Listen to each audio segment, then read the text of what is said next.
Hola chicos, ¿cómo están? Muy buenas tardes, días o noches, no sé en qué momento o en qué horario estén viendo este video, pero les mando un abrazo muy fuerte y les deseo que estén muy bien.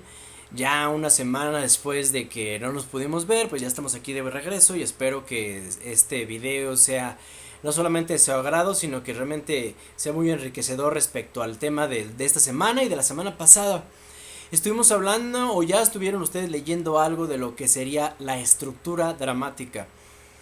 Esa frase, estructura, pues es muy lógica, ¿no? Es una formación específica donde vienen elementos concatenados uno detrás de otro para hacer un todo, ¿no?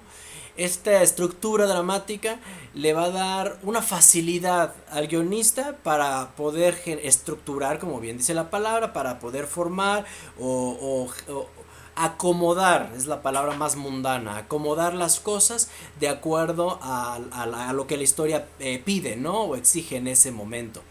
Entonces, este sería lo primero que tenemos que entender. Una estructura dramática es este complejo elemento donde van escenas una detrás de otra, concatenadas o unidas para formar un todo que sería el cuerpo de la historia. Antonio de Riva dice una frase muy interesante que yo se las puse en el texto que les envié, ¿no? Que es parte de mi tesis. En medida que soy el creador de los personajes y de los diálogos, sé el sentido que tiene todo. Entonces, cuando tú tienes una historia, a lo mejor tienes algunos puntos, no todos. Tienes rasgos, elementos ya bien diseñados, ya más o menos estructurados, pero faltan algunas cosas. Para darle esa estructura, bueno, pues vamos a tomar como premisa la estructura dramática que nos plantea Sid Field. Sid Field ya lo habíamos mencionado anteriormente. Sid Field es parte de lo que va a ser el paradigma de personaje. También nos presenta lo que es el paradigma de asunto, de que trata la historia. Ya lo hemos platicado en varias ocasiones, ¿no? Entonces, bueno, lo vamos a retomar ahora. Para la estructura dramática, se entendería, aquí lo ponemos, ¿no? Como el mensaje que se quiere dar de manera cronológica o lineal. Eso es lo que nos presenta la estructura dramática. Cronológicamente hablando, cómo van ocurriendo los hechos, ¿no? ¿Qué ocurre primero? ¿Qué ocurre después?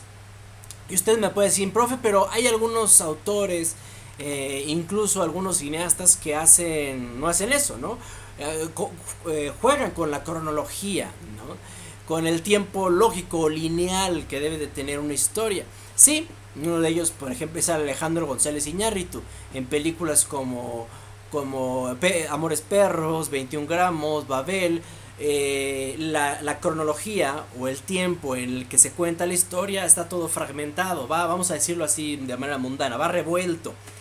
Sí, pero primero tiene que tener una estructura lineal para poder revolver todas las historias. Si no, sería muy confuso incluso para él. Aunque él tenga la historia en su cabeza, aunque él sepa de qué va a tratar, tiene que tener muy claramente el orden lineal de cómo proceden. ¿Por qué? Porque así ha sido la historia de la humanidad. Desde las primeras etapas así se ha funcionado, de manera lineal y cronológica. Entonces, vamos a poner un ejemplo de nuestra vida. Tú no puedes festejar tu cumpleaños número 10 y después nacer. La lógica de la realidad es que primero naces y luego avanzas 10 años para llegar a tu cumpleaños número 10. Entonces, para eso nos sirve la estructura dramática. Para generar un inicio, un nudo y un desenlace de la historia que estamos creando. Y para poder crear este inicio, nudo y desenlace, genera esta estructura con base a algunos peldaños, algunas escenas muy puntuales que tú tienes que escribir, que tú tienes que diseñar muy claramente para que no te pierdas, para que sepas de qué se trata el todo de la historia. ¿De acuerdo? Y repito, si me preguntas o cuestiones como historias como esta o de Quentin Tarantino, Perros de Reserva, Pulp Fiction, pues sencillo, ellos también hicieron las historias lineales, cronológicas lineales, de un inicio, un nudo y un desenlace, y luego lo que hicieron fue fragmentarlas, ¿no? Combinarlas todas las historias. Hagan de cuenta que es como una especie de rompecabezas. Primero tienes que tener el dibujo completo, tienes que tener la fotografía completa y luego ya las fragmentas para que tú vayas uniendo las piezas. Eso es lo que hacen esos autores.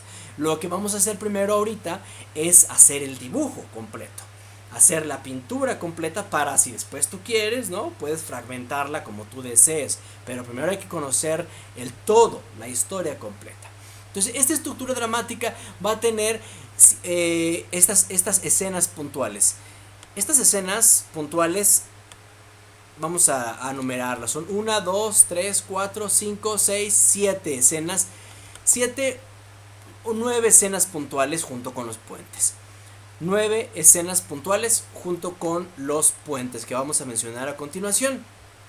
Voy a describir cada una de ellas, cada una de las escenas que vamos a mencionar a continuación de la estructura dramática, para que las puedas comprender mejor.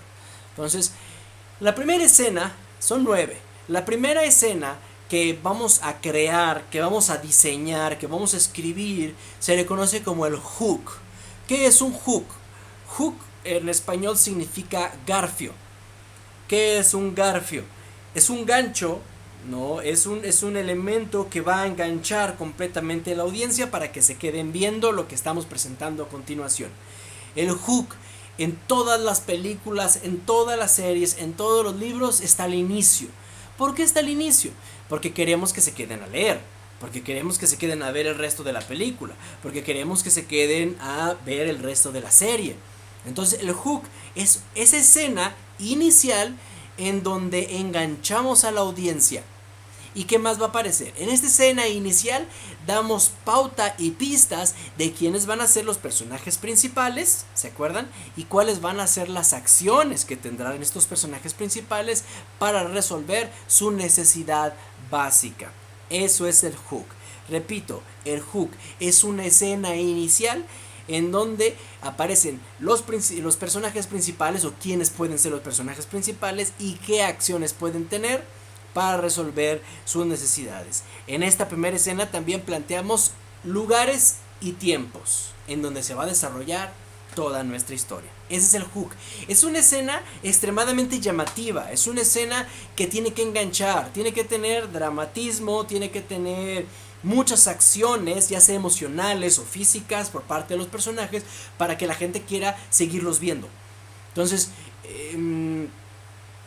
bueno, por ejemplo, pensemos, les pongo mucho el ejemplo de Nemo porque es un ejemplo muy sencillo y por excelencia.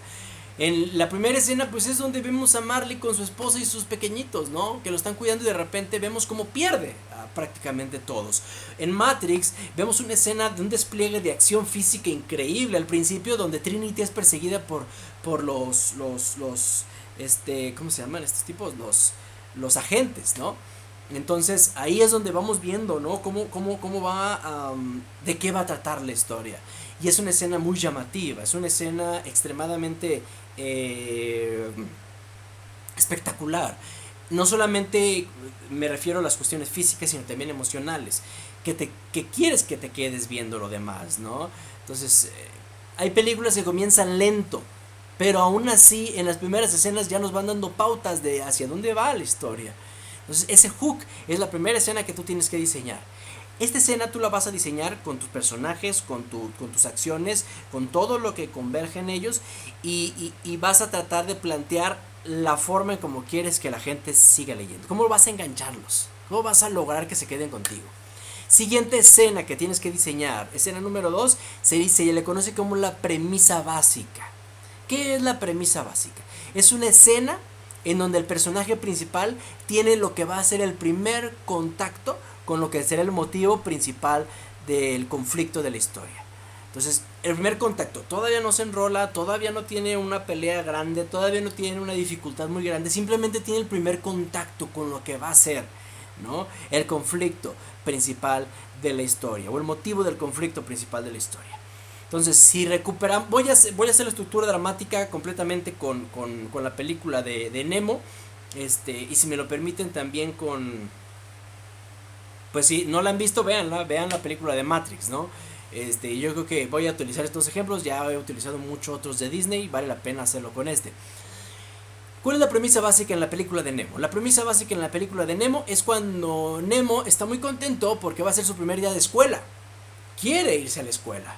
Él desea liberarse del yugo del papá que no lo deja ni siquiera salir a la esquina, ¿no? Entonces, ¿por qué? Porque el motivo principal del conflicto del personaje principal es el miedo. Marley tiene mucho miedo de perder a su familia como ya la perdió en el Hook que vimos al principio de la película, ¿vale? Bueno, en Matrix el primer contacto que se tiene pues es cuando el personaje principal es Neo y de repente llega alguien y le pide que vaya a buscar al conejo blanco y llega a una discoteca y se encuentra con Trinity, ¿no? Y le hace la propuesta de que puede entrar a conocer lo que va a ser la Matrix, pero no se decide todavía no entra completamente, esa es la premisa básica. Tiene el primer contacto con lo que va a ser el conflicto de la historia y la manera en cómo va a tener que satisfacer esa necesidad que tiene el personaje principal. Escena número 3, punto de confrontación. Esta escena es increíble, esta escena es muy buena. Es la escena donde el personaje principal se ve involucrado directamente ya con el conflicto principal de la historia. Se distingue por un cambio en la dirección de la vida del personaje principal. Le cambia completamente la vida, la decisión que va a tomar. Se puede decir que es la escena que une el establecimiento de la acción, que es el hook y la premisa básica, con el punto de confrontación. Aquí el personaje principal, jóvenes, ya no tiene marcha atrás. Aquí ya se enroló. En pocas palabras, ya ve lo gorro. O sea, aquí ya el personaje decide aventurarse o toma el llamado a la aventura de acuerdo a lo que estuvimos planteando en las dos escenas anteriores, en la premisa, en el hook y en la premisa básica. Entonces, aquí ¿qué es lo que tiene que hacer el personaje principal? Decide, toma una decisión muy importante que le va a cambiar completamente la vida, para siempre, ya no va a ser la misma. Entonces, en Nemo, por lógica, pues Marley pierde a su hijo y toma la decisión de confrontar la realidad. Tiene que buscar a su hijo y se va a enfrentar a un océano entero para poder buscar y encontrar y dar con su hijo. Algo que no quería hacer. Él es un personaje que teme, tiene mucho miedo y ahora ha perdido lo más importante que es su hijo y entonces va a aventurarse a buscarlo, ¿no? Toma la decisión y cambia su vida. Su vida era muy tranquila. La del pececito era estar resguardado y cuidarse y era muy cohibido, muy callado y no convivía con otros peces y de pronto le cambia totalmente la vida la pérdida de su hijo y tiene que salir en búsqueda de él, ¿no? Toma la decisión y confronta. Por eso es la confrontación, confronta la realidad de la pérdida de su hijo para ir por ese océano detrás de él. Y en Matrix es una escena bien sencilla. Es una escena donde está Neo junto con Morfeo. Morfeo está en un sillón siendo dueño y señor y le muestra dos píldoras. Le dice a Neo, puedes tomar la píldora azul o la píldora roja. Una píldora te va a hacer regresar a la Matrix donde estás dormidito y no pasa absolutamente nada.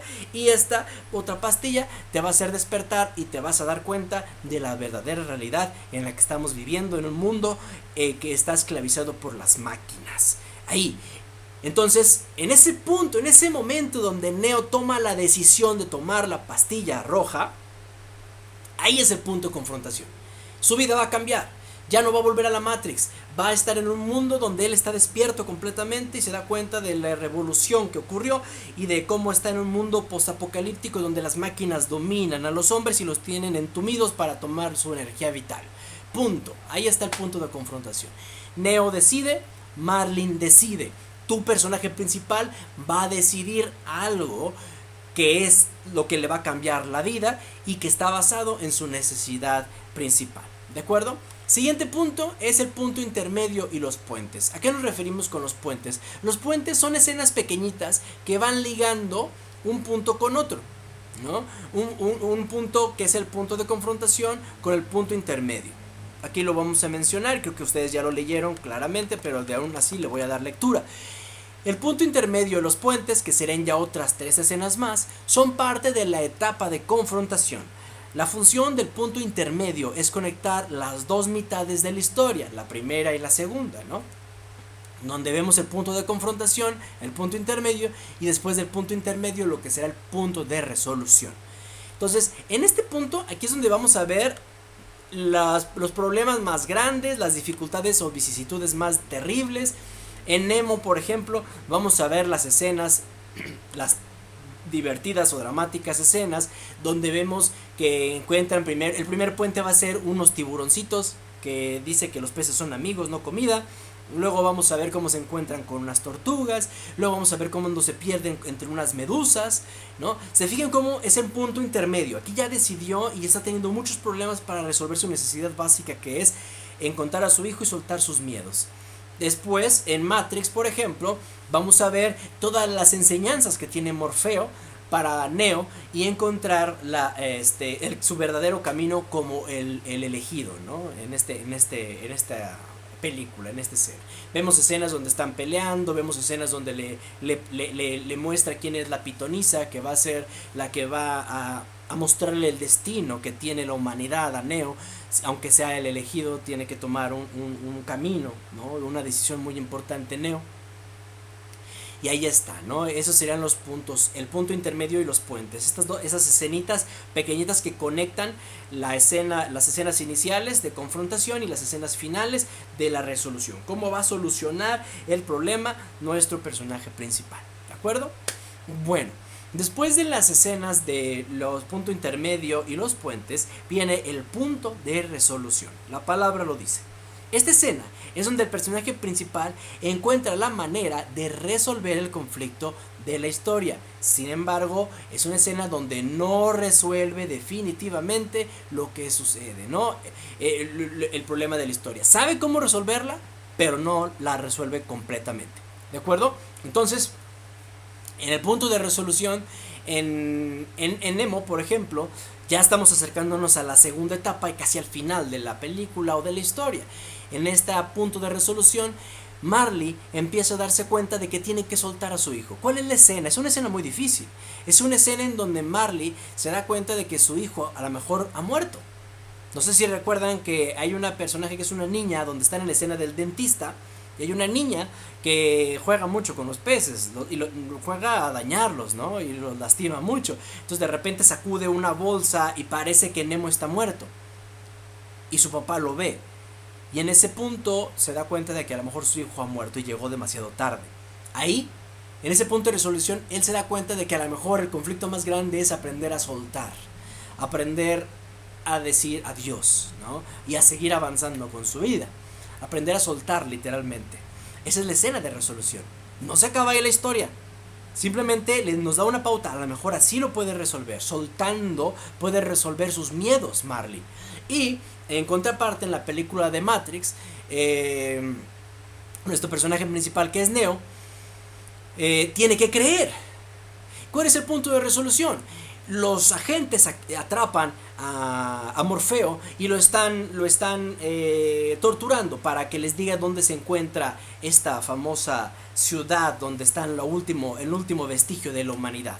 Entonces, ¿qué es lo que hacen? Pues lo están lastimando y de pronto Neo toma la determinación de creer. Esa es la base de la historia. Creer. ¿En qué crees?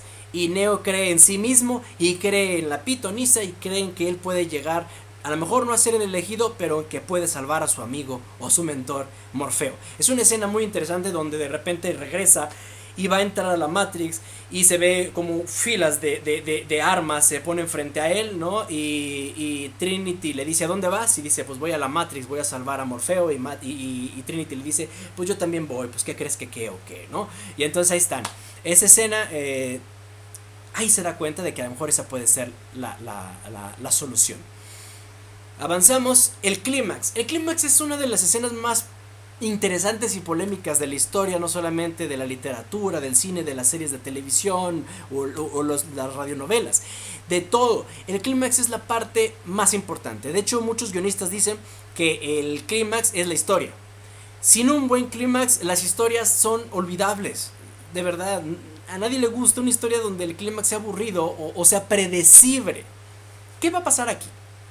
En el punto de resolución, tú tienes que poner a tus personajes principales en situaciones tan difíciles que de verdad creamos que ya no hay solución, que no van a poder lograrlo.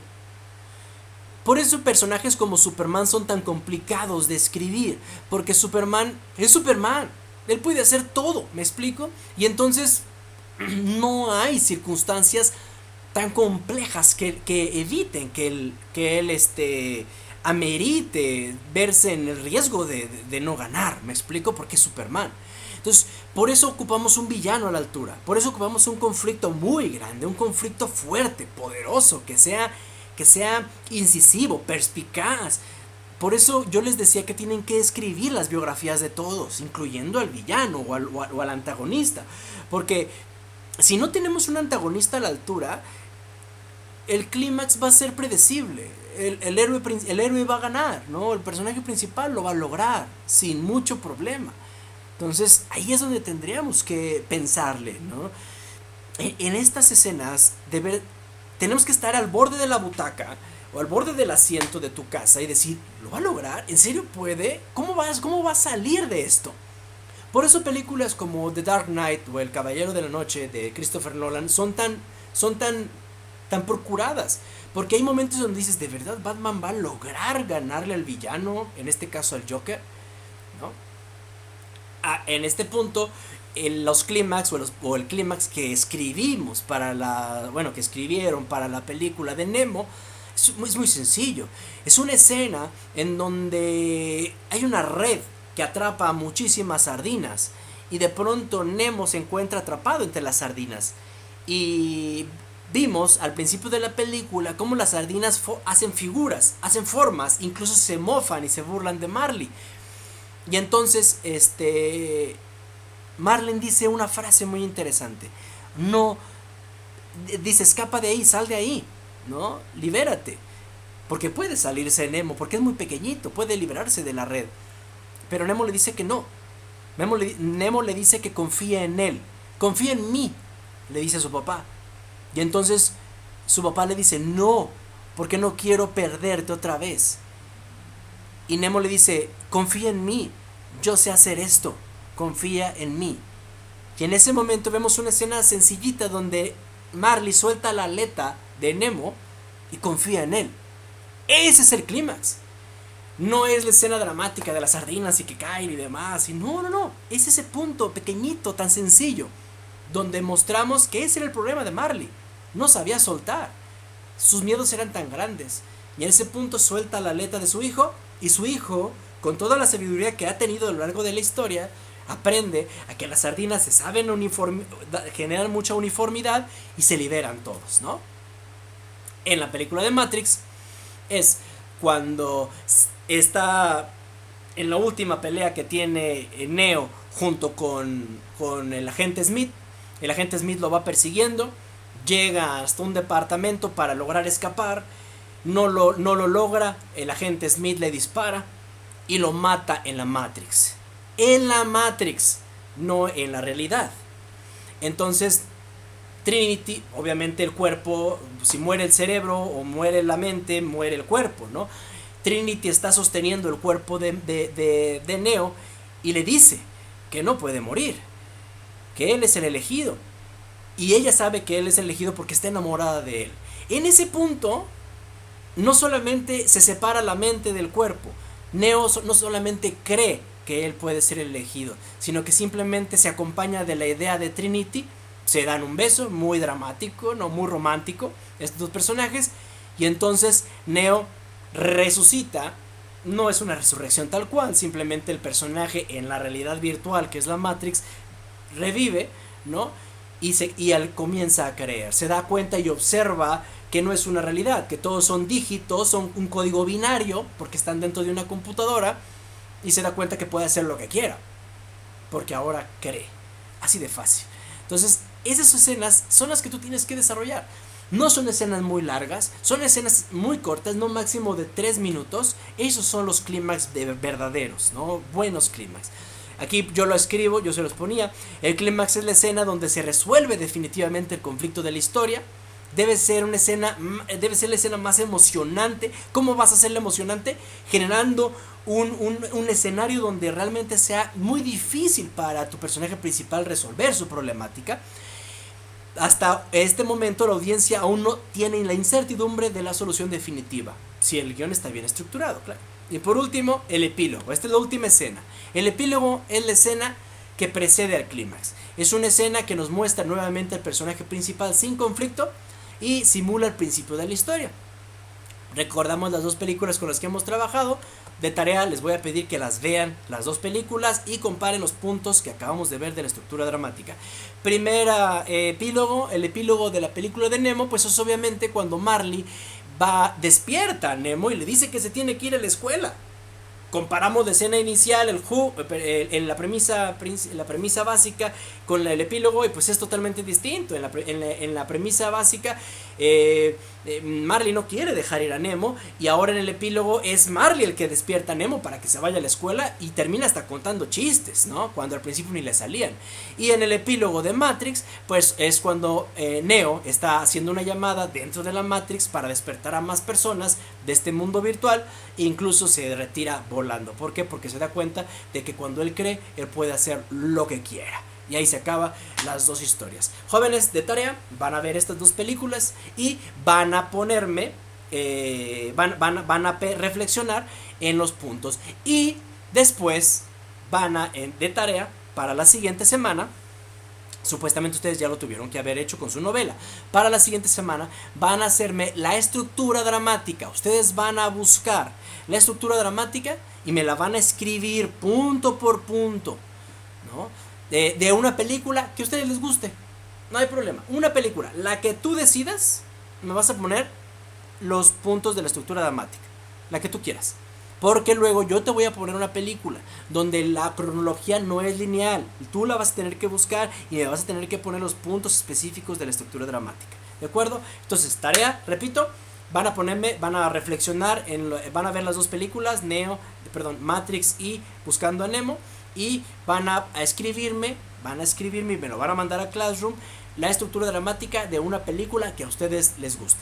¿Sí? Que tengan una excelente semana, cuídense mucho, hasta el próximo miércoles.